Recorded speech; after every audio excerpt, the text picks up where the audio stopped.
Hello everyone, this is Sunnybook. Today we're gonna read 매직트리하우스 number 1, Dinosaurs Before Dark. Then listen carefully and let's go inside the story. Chapter 1, Into the Woods. Help, a monster, said Annie. Yeah, sure, said Jack, a real monster in Frog Creek, Pennsylvania. Run, Jack, said Annie. She ran off the road. Oh, rather, thought Jack. This is what he got for spending time with his 7-year-old sister.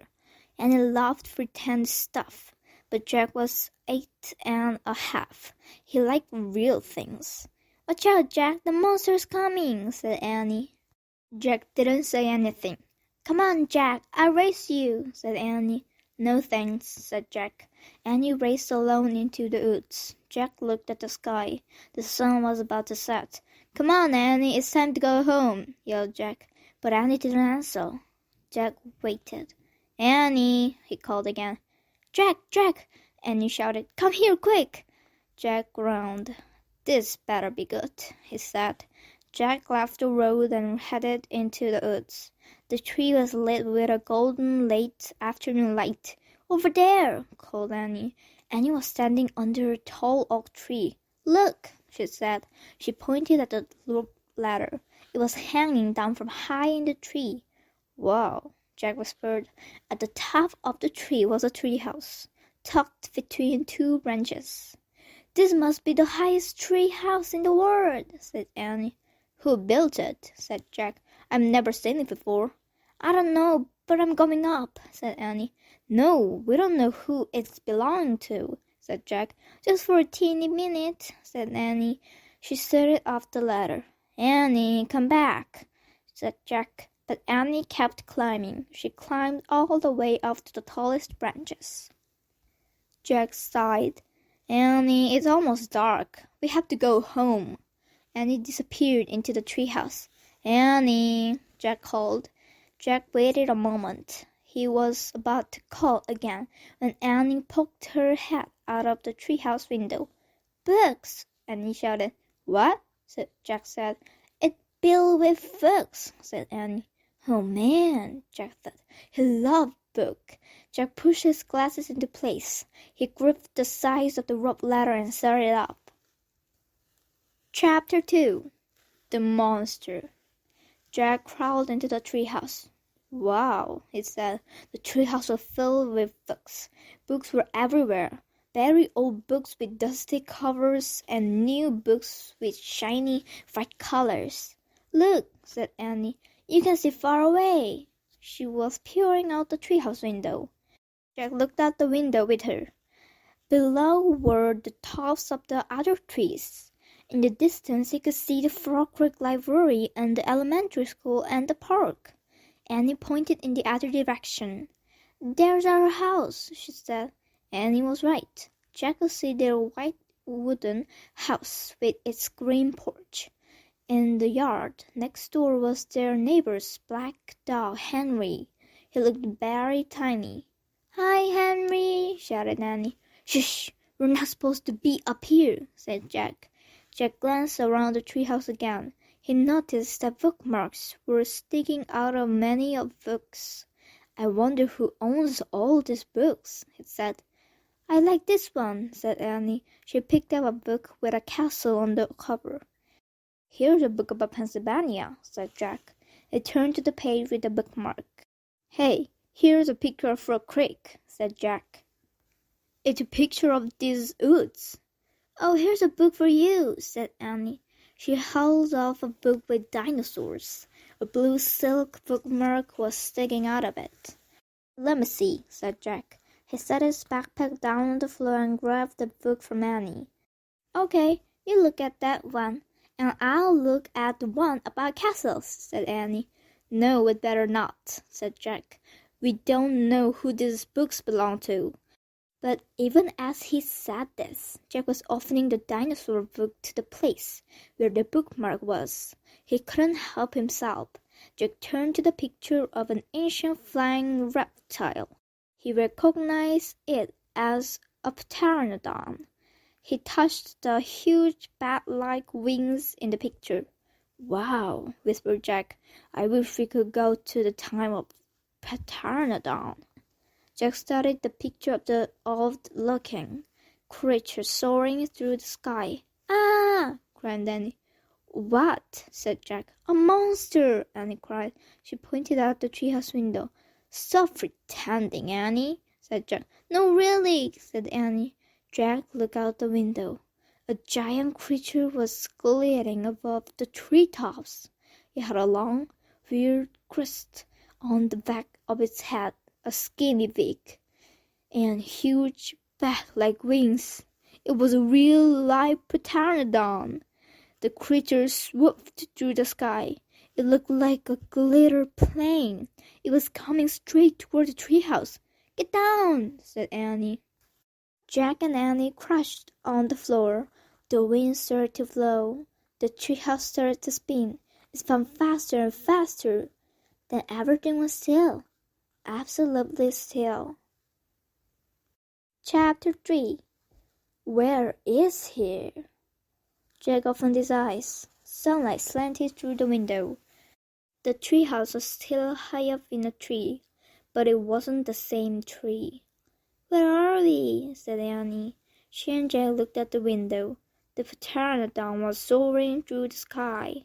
The ground was covered with ferns and tall grass. There was a winding stream, a sloping hill, and balconies in the distance. I don't know where we are, said Jack.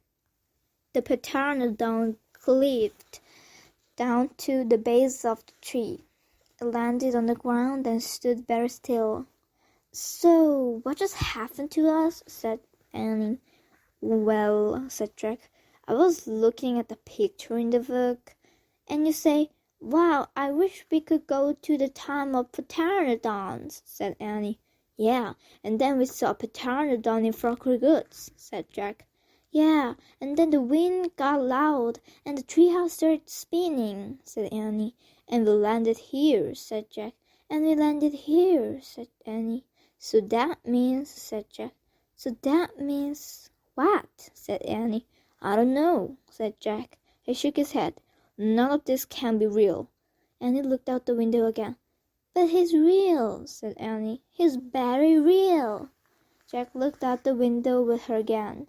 The pteranodon was standing at the base of the tree like a guard. His giant wings were spread out on either side of him. Hi! Annie shouted. Shh! said Jack. We're not supposed to be here. But where is he? said Annie. I don't know, said Jack. Hi, who are you? Annie called to the pteranodon. The creature just looked up at her. Are you nuts? He can't talk, said Jack. But maybe the book can tell us. Jack looked down at the book. He read the words under the picture. This blind reptile lived in Cretaceous periods. It vanished 65 million years ago with the dinosaurs. That's impossible, said Jack. We can't have gone to the time 65 million years ago. Jack, said Annie, he's nice. Nice? said Jack. Yeah, I can tell, said Annie. Let's go down to him. Go down? said Jack. Annie started down the ladder. Hey, come back, said Jack, but Annie kept going. Annie, wait, Jack called. Annie dropped to the ground. She stepped boldly off to the ancient creature. Chapter 4. Henry. Jack gasped as Annie reached out her hand toward the pteranodon. Oh no, he thought. Annie was always trying to make friends with animals, but this was going too far. Don't get too close to him, Annie, Jack shouted. Annie touched the pteranodon crest. She stroked his neck. She was talking to him. What in the world is she saying? Jack wondered. He took a deep breath. Okay, he would go down too. It would be good to examine a pteranodon. He could take notes like a scientist. Jack started down the rope ladder. When he reached the ground, he was only a few feet away from the creature. The pteranodon stared at Jack. His eyes were bright and alert. He's soft, Jack, said Annie. He feels like Henry, Jack snorted. He's no dog, Annie. Feel him, Jack, said Annie. Jack didn't move. Don't think, Jack. Just do it, Annie said. Jack stepped forward. He reached out very cautiously. He brushed his hand down the creature's neck. Interesting, Jack thought. A thin layer of fuzz covered the pteranodon's skin. Soft, huh? Said Annie. Jack reached into his backpack and pulled out a pencil and a notebook. He wrote, Buzzy skin. What are you doing? Asked Annie. Taking notes, said Jack. You're probably the first person in the whole world to ever see a real-life pteranodon. Jack looked at the pteranodon again. The bony crest on top of his head was longer than Jack's arm. I wonder how smart he is, Jack said. Very smart, said Annie. Don't count on it, said Jack. His brain's probably no bigger than a bean. No, he's very smart. I can feel it, said Annie. I'm going to call him Henry. Jack wrote in his notebook. Small brains? Jack looked at the creature again. Maybe he is a mutant, he said. The pteranodon tilted his head, and he laughed. He's not a mutant, Jack. Well, what's he doing here then? Where is this place? Said Jack. Annie leaned close to the pteranodon. Do you know where we are, Henry? She asked softly. The creature fixed his eyes on Annie. His long jaws were opening and closing like a giant pair of scissors. Are you trying to talk to me, Henry? Asked Annie. Forget it, Annie. Jack wrote in his notebook. Mouth like scissors. Did you come to a time long ago, Henry? Asked Annie. Is this a place from long ago? Suddenly Annie gasped. Jack! Jack looked up. Annie was pointing toward the hill. On top stood a huge dinosaur. Chapter 5. Gold in the Grass. Go, go, said Jack. He threw his notebook into his pack. He pushed Annie toward the ladder. Bye, Henry, she said. Go, said Jack. He gave Annie another push. Quit it, she said, but she started off the ladder. Jack scrambled after him. Jack and Annie tumbled into the treehouse. They were panting as they looked out the window at the dinosaur. It was standing on the hilltop, eating flowers of a tree. Oh, man, whispered Jack. We're in a time long ago. The dinosaur looked like a huge rhinoceros with 3 horns instead of 1. It had 2 long horns over its eyes, and another one grew out from its nose. It had a big shield-like thing behind its head. Triceratops, said Jack.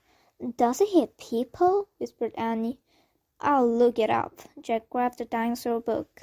He flipped through the pages. There, said Jack, pointing to a picture of a Triceratops. He read the caption. The Triceratops lived in the late Cretaceous period. This plant-eating dinosaur weighed over 12,000 pounds. Jack slammed the book shut. Just plants, no meat. Good, said Annie. Let's go see him up close. Are you crazy? Said Jack. Don't you want to take notes about him? Asked Annie. We're probably the first people in the whole world to ever see a real-life Triceratops. Jack sighed. Annie was right. Okay, let's go, he said. Jack shoved the dinosaur book into his pack. He slung his pack over his shoulder, and he started down the ladder, and Jack followed her. Just promise you won't pet him, Jack called down to Annie. I promise, said Annie. Promise you won't kiss him, said Jack. I promise, said Annie. Promise you won't talk to him. I promise, said Annie. Promise you won't. Don't worry, said Annie. Annie and Jack stepped off the ladder. The pteranodon gave them a friendly look. Annie blew him a kiss. "Be back soon, Henry," she called. "Shh," said Jack, and he led the way slowly and carefully through the ferns. When Jack and Annie reached the bottom of the hill, they knelt behind the bush. Annie started to speak, but Jack quickly put his finger to his lips. Then he and Annie peeked out at the Triceratops. The dinosaur was bigger than a truck. He was eating the flowers of a magnolia tree. Jack slipped his notebook out of his pack. He wrote, "Eat flowers." Annie nudged him. Jack ignored her. He studied the Triceratops again. He wrote, "Eat slowly." Annie nudged him harder. Jack looked at her. Annie pointed to herself. She walked her finger through the air. She pointed to a dinosaur. She smiled. "Is she teasing?" Jack wondered. Annie waved at Jack. Jack started to grab her. She laughed and jumped away. She fell into the grass in full view of the Triceratops. "Get back," whispered Jack. Too late. The big dinosaur had spotted Annie. He gazed down at her from the hilltop. Half of a magnolia flower was sticking out of his mouth. "Oops," said Annie. "Get back," Jack said again. "He looks nice, Jack." Annie said, "Nice? Watch out for his horns, Annie," said Jack. The Triceratops gazed calmly down at Annie. Then he turned and loped down the side of the hill. "Bye," said Annie. She turned back to Jack. "See?" Jack grunted, but he wrote in his notebook, "Nice." "Come on, let's look around some more," said Annie. As Jack started after Annie, he saw something glittering in the tall grass. Jack reached down and picked it up. It was a gold medallion. A letter was engraved on the medallion, a fancy M. "Oh man, someone was here before us," Jack said softly. Chapter 6. Dinosaur Valley. "Annie, look at this," Jack called. "Look what I found." Annie had gone off to the hilltop. He was picking a flower from the magnolia tree. "Annie, look, a medallion," shouted Jack. But Annie wasn't paying attention to Jack. She was staring at something on the other side of the hill.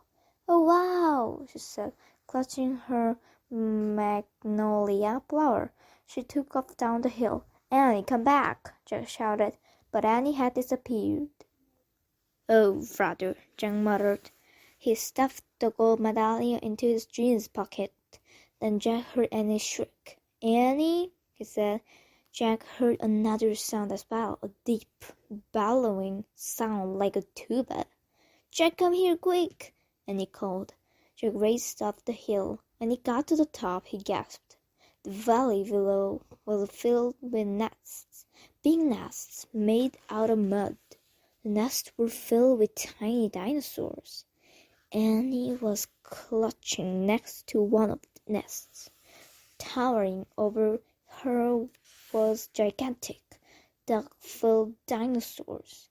"Don't panic, don't move," said Jack. He stepped slowly down the hill toward Annie. The huge dinosaur was waving her arms and making her tuba sound. Jack stopped. He didn't want to get too close. He knelt on the ground. "Okay, move toward me, slowly," he said. Annie started to stand up. "Don't stand, crawl," said Jack, clutching her flower. Annie crawled toward Jack. Still bellowing, the dark-filled dinosaur followed her. Annie froze. "Keep going," Jack said. Annie started crawling again. Jack inched farther down the hill, until he was just an arm's distance from Annie. He reached out and grabbed her hand. He pulled Annie toward him. "Stay down," Jack said. He crouched next to her. "Bow your head, pretend to chew." "Chew?" said Annie. "Yes," said Jack. "I read that's what you do if a mean dog comes at you." "There's no dog, Jack," said Annie. "Just chew," said Jack.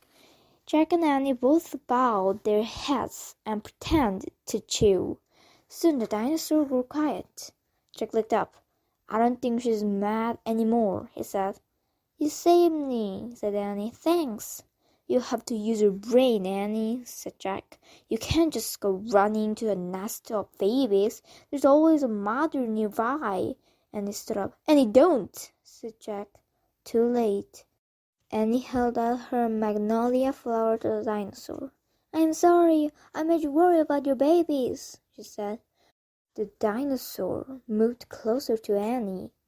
She grabbed the flower from her hand. She reached for another. No more, said Annie. The dinosaur let out a sad tuba sound. But there are more flowers up there, Annie said. She pointed to the top of the hill. I'll get you some. Annie hurried up the hill. The dinosaur waddled after her. Jack quickly looked at the dinosaur babies. Some were crawling out of their nests.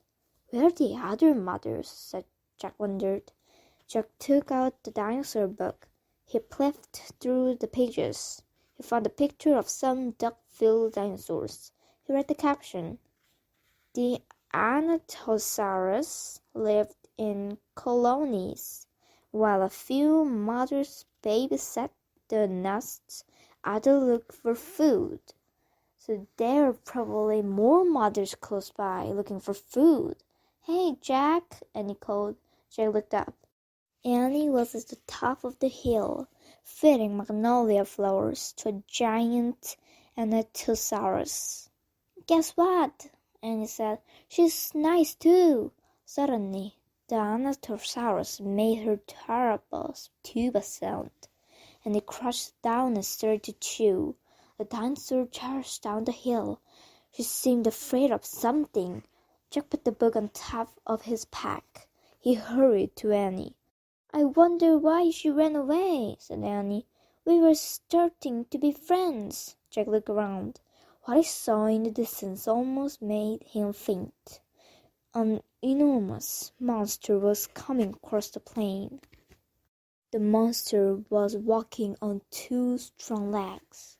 It was swinging along, thick tail and dangling two tiny arms. It had a huge head, and its jaws were wide open. Even from far away, Jack could see its long, gleaming teeth. Tyrannosaurus Rex, whispered Jack. Chapter 7. Ready, set, go. Run, Annie, run! Cried Jack. Run to the treehouse! Jack and Annie dashed down the hill together. They ran through the tall grass and ferns and faced the pteranodon. They scrambled up the rope ladder and tumbled into the treehouse. Annie leaped to the window. It's going away, she said, panting. Jack pushed his glasses into place. He looked at the window with Annie. The Tyrannosaurus was wandering off, but then the monster stopped and turned around. Duck, said Jack. The two of them ducked their heads. After a long moment, they peeked out the window again. Coast clear, said Jack. Yay, whispered Annie. We have to get out of here, said Jack. You made a wish before, said Annie. Right, said Jack. He took a deep breath. I wish we could go back to Frog Creek. Nothing happened. I said, I wish, started Jack. Wait, said Annie. You were looking at a picture in the dinosaur book, remember? Oh no, I left the book and my pack on the hill, said Jack. I have to go back. Forget it, said Annie. I can't, said Jack. The book doesn't belong to us. Plus, my notebook with all my notes is in my pack. And my... Okay, said Annie. I'll hurry, said Jack. He climbed quickly down the ladder and leapt to the ground. Jack raced past the pteranodon through the ferns, through the tall grass, and off the hill. He looked down. His pack was lying on the ground. On top of it was the dinosaur book. But now the valley below was filled with Anatosauruses. They were all standing guard around the nests. Where had they been? Did fear of the Tyrannosaurus send them home? Jack took a deep breath. Ready, set, go, he thought. He charged down the hill. He ran to his backpack. He scooped it up. He grabbed the dinosaur book. Jack heard the terrible tuba sound. And another and another. All the Anatosauruses were blowing at him. Jack took off. He raced up to the hilltop. He started down the hill. He stopped. The Tyrannosaurus Rex was back. He was standing between Jack and the treehouse. Chapter 8. A Giant Shadow. Jack jumped behind the magnolia tree. His heart was beating so fast he could hardly think. He peeked out at the giant monster. The horrible-looking creature was opening and closing its huge jaws. Its teeth were as big as steak knives. Don't panic, thought Jack. Think. He peered down at the valley. Good. The dog-filled dinosaurs were sticking close to their nests. Jack looked back at the Tyrannosaurus. Good. The monster didn't seem to know he was there. Don't panic. Think. Think. Maybe there's information in the book. Jack opened the dinosaur book. He found Tyrannosaurus Rex. He read, Tyrannosaurus Rex was one of the largest meat-eating land animals of all time. If it were alive today, it could eat a human in one bite. Great, thought Jack. The book was no help at all. Jack tried to think clearly. He couldn't hide on the other side of the hill. The Anatosauruses might stampede. He couldn't run to the treehouse. The Tyrannosaurus might run fast. Maybe he should just wait for a monster to leave. Jack peeked around the tree. The Tyrannosaurus had wandered closer to the hill. Something caught Jack's eyes, and was coming down the rope ladder. Is she nuts? What is she doing? Jack wondered. Jack watched Annie hop off the ladder, and he hurried over to the pteranodon. She was taking to him. She was flapping her arms. She pointed at Jack, at the sky, at the treehouse. She is nuts, Jack thought. Go back up in the tree, Jack whispered. Go! Jack heard a roar. The Tyrannosaurus Rex was looking in his direction. Jack hit the ground. The Tyrannosaurus Rex was coming toward the hill. Jack felt the ground shaking. What should I do? Jack wondered. Should I run? Crawl back into Dinosaur Valley? Climb the magnolia tree? Suddenly a giant shadow covered Jack. He looked up. The pteranodon was gliding overhead. The giant creature sailed toward the top of the hill. He was heading toward Jack. Chapter 9. The Amazing Ride. The pteranodon coasted down to the ground. He stared at Jack with his bright, alert eyes. What was Jack supposed to do? Climb on? But I'm too heavy, thought Jack. Jack looked at the Tyrannosaurus. It was starting off the hill. Its giant teeth were flashing in the sunlight. Okay, thought Jack. Don't think, just do it. Jack pulled his book in his pack. Then he climbed onto the pteranodon's back. He held on tightly. The creature moved forward. He spread his wings and lifted off the ground. Jack nearly fell off as they teetered this way and that. The pteranodon steadied himself and rose into the sky. Jack looked down. The Tyrannosaurus was staring off at him and champing at the air. The pteranodon gliding away. He sailed over the hilltop and over the valley. He circled above all the duck-filled dinosaurs and all the nests filled with babies, and the pteranodon soared out over the plain, over the triceratops, who was grazing in the high grass. Jack felt like a bird. The wind was rushing toward his hair. The air smelled sweet and fresh. Jack goofed and laughed. He couldn't believe it. He was riding on the back of the ancient flying reptile. The pteranodon sailed over the stream and over the ferns and bushes, and he carried Jack down the base of the oak tree. When they came to a stop, Jack slid off the creature's back and landed on the ground. The pteranodon took off again and glided into the sky. "Bye, Henry," called Jack. "Jack, are you okay?" Annie shouted from the treehouse. Jack pushed his glasses into place. He kept staring at the pteranodon. "Jack!" Annie called. Jack looked up at Annie. He smiled. "Thanks for saving my life," he said. "That was really fun." "Thank Henry, not me," said Annie. "Come on, climb up." Jack tried to stand. His legs was wobbly. He felt a bit dizzy. "Hurry!" shouted Annie. "It's coming!" Jack looked around. The Tyrannosaurus was heading straight toward him. Jack vaulted to the ladder. He started climbing. "Hurry, hurry!" screamed Annie. Jack reached to the top and scrambled into the treehouse. "It's coming toward the tree!" Annie cried.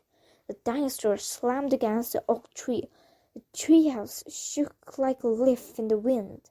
Jack and Annie tumbled into the book. "Make a wish to go home!" cried Annie. "We need the book, the Pennsylvania book," said Jack. "Where is it?" They both searched madly around the treehouse. "Found it," said Jack. He grabbed the book and flipped through the pages. He found the photograph of the Frog Creek Woods. He pointed to the picture in the book. "I wish we could go home," he shouted. The wind began to blow. Jack closed his eyes. He held on tightly on Annie. The treehouse started to spin. It spun faster and faster. Then everything was still. Absolutely still. Chapter 10. Home Before Dark. Jack heard the birds singing. He opened his eyes. He was still pointing at the picture of a Frog Creek Woods. He picked out the treehouse window. Outside he saw the exact same view as the picture in the book. "We're home," whispered Annie. The woods were lit with a golden late afternoon light. The sun was about to set. No time had passed since they'd left Frog Creek. "Jack! Annie!" a voice called from the distance. "That's Mom," said Annie. Jack saw their mom far away. She was standing in front of their house. She looked tiny. "Annie! Jack!" she called. Annie stuck her head out of the window and shouted, "Coming!" Jack still felt dazed. He just stared at Annie. "What happened to us?" he said.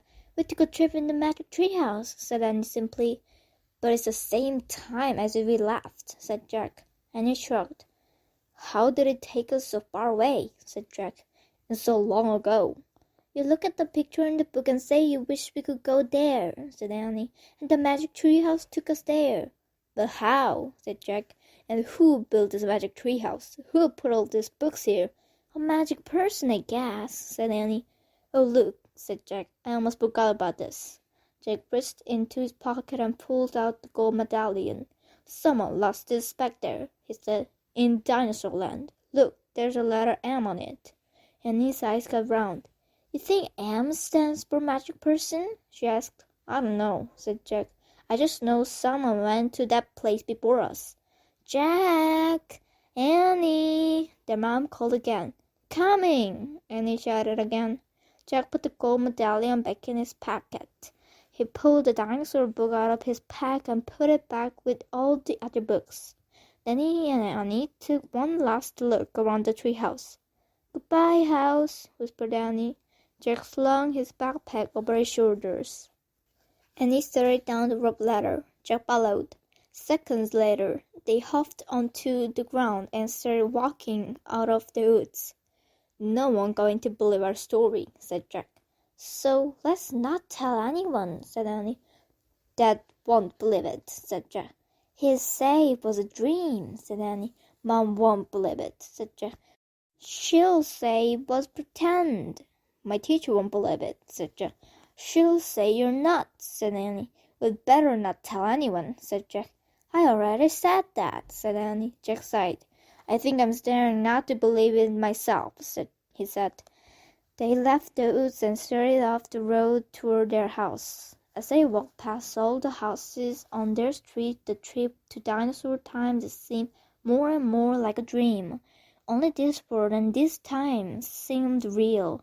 Jack reached into his pocket. He clasped the gold medallion.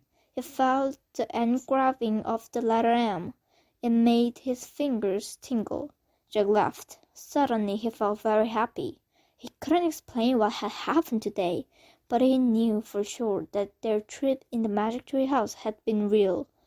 Absolutely real.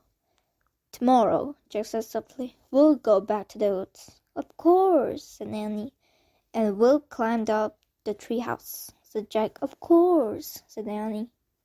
And you'll see what happens next, said Jack. Of course, said Annie. Race you! And they took off together, running for home. The end.